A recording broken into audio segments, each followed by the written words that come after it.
Feudal is a brilliant game of strategy that puts chess to shame.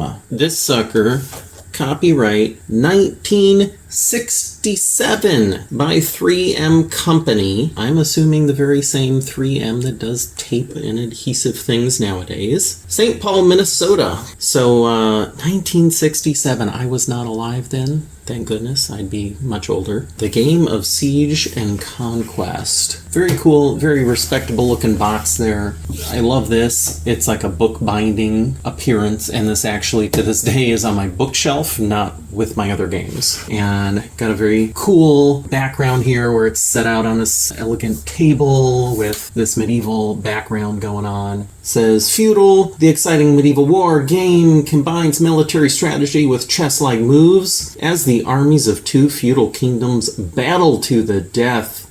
Each army is secretly deployed, making every game different and challenging. The rough and mountainous terrain can aid or hamper attempts to thwart the enemy or lay siege to their castle. For all ages, 2 to 6 players, bookshelf case contains playing board, divider screen, playing pieces, and instructions. So, technically all ages could play it, but they're not gonna. You need people that are gonna sit and be thoughtful and be strategic, and for that you probably need adults. So, this comes out like so.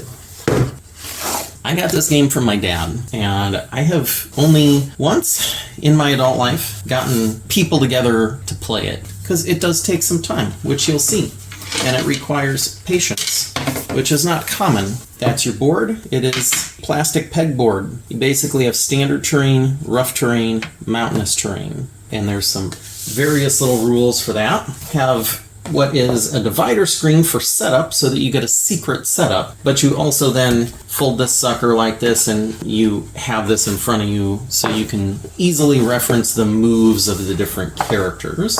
You have, minus these are little dividers to hold the screen in place, but you have 6 different armies, 3 brown, 3 blue. So you can play up to 6 players, as it says, and what you do, if you have 6, you pick one on each side as captain, they pick a color, and then their partners pick the other colors, minus a few pieces of royalty here. You would not have the king, prince, duke. You would only have those for one color, and these are the castles. You would only have those for one of them as well, and that would be whoever your captain is. Then the prince and the duke would actually go to your teammates as the commanders of their army. So there's 2 ways to win at this game, and you can vaguely think of it as chess-like in its strategy. So in chess, you would kill the king to win. In Feudal, you have to get the king, the prince, and the duke. You have to take out all the royalty. The only other way is to capture the castle. And this part here is called the green, so that's the open part in front of the castle, but you actually have to get in the castle walls and get the castle, and then you don't have to worry about killing everyone. So those are your 2 methods to win. Now, what you do, set our little divider, and the purpose of this is so that as I set up my side and my opponent sets up their side, we cannot see what each other's doing. So unlike chess, which is the same every single time, very routine, in this particular manner, we'll have no idea what the other person is doing. Now, the important thing here is to protect your royalty. So you do have to identify your little fellas. The only guy holding up a sword is the king, so he's there. The only mounted soldier with a spear. So that's your prince. It's your duke with the giant battle axe. And you have 2 knights with their sword in the air. I don't know why that makes you sound Jersey, but it does. You got your sword in the air. You have 4 pikemen. So they're kind of your pawns of the game. You have a little squire. You have an archer, your castle, of course, and you get 2 little sergeants who have a slightly different axe, I think, than the other fella. Yep. So their axe looks a little more like a normal axe versus his axe, which is definitely double-sided. So now these guys can all move in these different manners. So your king, 1 to 2 spaces, basically any which direction they want. Mounted men can move any number of spaces in any direction they want, but they cannot move across mountains or rough terrain. But what they can do is on here, this little diagonal is called a valley. And so they can move diagonally through there. So they can go right through here if they wanted to. The sergeants, little hatchet men here, move up to 12 spaces diagonally or 1 space horizontally or vertically. So now we're getting into weird stuff. So if your sergeants are going diagonally, they can go across the whole board. If they're going in an up, down, right, left way, they can only go 1 space. It's kind of weird.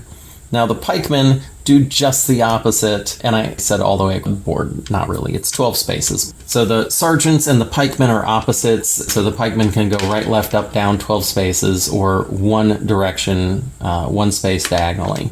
The squire is definitely the weird one of the group. He can move 1 space horizontally or vertically, followed by 1 space diagonally over vacant or occupied spaces. He is also the only character that can move over an occupied space. I guess because he's a squire, and no one gives a crap about the squire. Because of his move here, he is incapable of taking the castle. So that really does limit the squire. Now the squire can still kill the royalty, but he can't capture the castle. So he does have a bit of a limitation there. Also, the mounted men cannot ride into the castle. They can go across the green, but not up into the castle. The archer moves up to 3 spaces horizontally, vertically, or diagonally, or shoots first enemy in line of sight up to 3 spaces away in any direction, but does not move onto the space vacated by the enemy. He may shoot over his own men, but not over mountains or castles. So there you go. Those are the move sets. Now, the thing that truly makes this unique, aside from the different terrain, the different move sets, the castle itself, being able to set up privately, the big thing that makes this unique compared to other strategy games, and I would say makes it nigh impossible to find anyone to play this with, is that each and every turn you take, you can move every single character you have. So, if you're taking your time and you're being strategic, your turn could take a little bit. It is challenging to find people with that bit of mental fortitude and patience, but it's super fun. But it is a challenge, and it does take a minute. Very interesting game if you can find it, which last time I looked, there were some on eBay. And if you happen to have a couple cerebral friends with patience and the fortitude to face this game, it is awesome to play through. So give it a try, and I don't know why 3M ever made a board game, but good job, guys.